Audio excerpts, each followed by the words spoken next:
We are taking a break from our normal programming to enjoy the holidays. But in the meantime, Speculative Sandbox presents the 12 Days of Tropes, a limited series of micro-episodes that briefly touch on some well-known or maybe not so well-known tropes.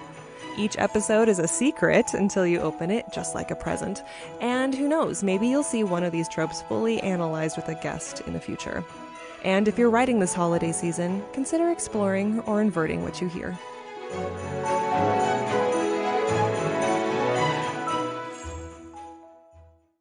Disclaimer, this trope contains spoilers.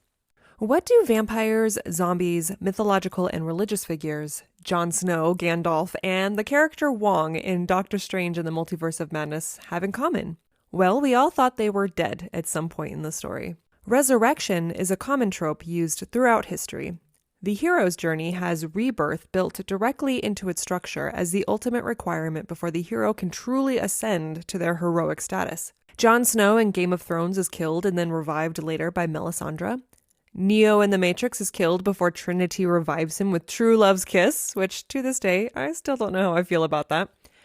In Ready Player One and Scott Pilgrim vs. the World, both Wade and Scott use a one-up to save themselves from death, which enables them to win against the big bad in the end. And Gandalf supposedly dies, only to reappear later as a leveled-up version of himself. You can come back strong, or you can come back wrong, like a zombie, a vampire, or a little inchworm. In Annihilation, Lena's husband comes back from a Special Forces mission, but there's something wrong with him. He's not quite the same. Resurrection can be used less for character development and more as a plot device, like when a character we assume died off screen suddenly makes a reappearance, much to our delight or chagrin. Enter Wong in Doctor Strange and the Multiverse of Madness when he reappears after being thrown off a cliff. Resurrection gets its origins in religion and mythology.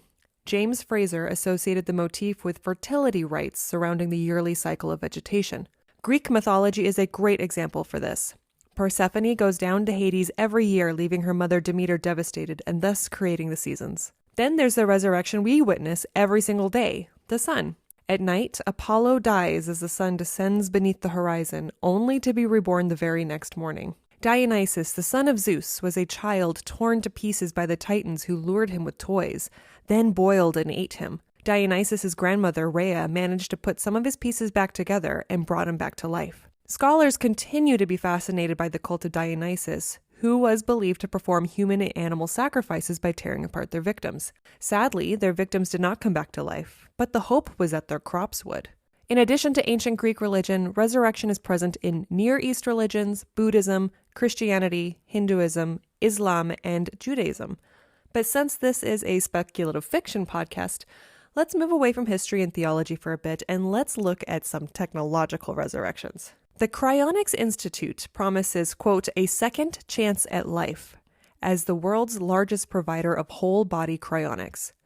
Cryonics involves cooling a recently deceased person to liquid nitrogen temperatures in order to keep the body preserved indefinitely. Their goal is to keep the patient preserved until further science may be able to repair or replace vital tissues and ultimately revive them. Then there's the concept of digital ghosts, the ability to preserve a mind in a computer.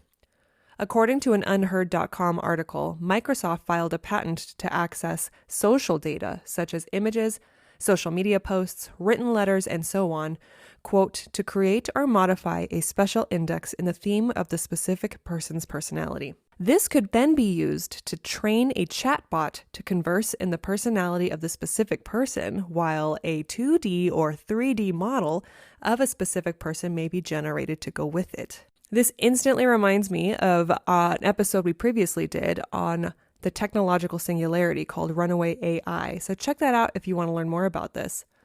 Also, if you like the idea of uploading brains into computers, check out Altered Carbon on Netflix, where a person's mind can be preserved and transferred to different bodies over time, which leans toward reincarnation. And finally, American physicist Frank J. Tipler, an expert on the general theory of relativity, proposes that humans will ultimately evolve into robots, which will turn the entire cosmos into a supercomputer, which will, shortly before the Big Crunch, perform the resurrection within its cyberspace, reconstructing formerly dead humans from information captured by the supercomputer from the past light cone of the cosmos as avatars within its metaverse. So, whoa.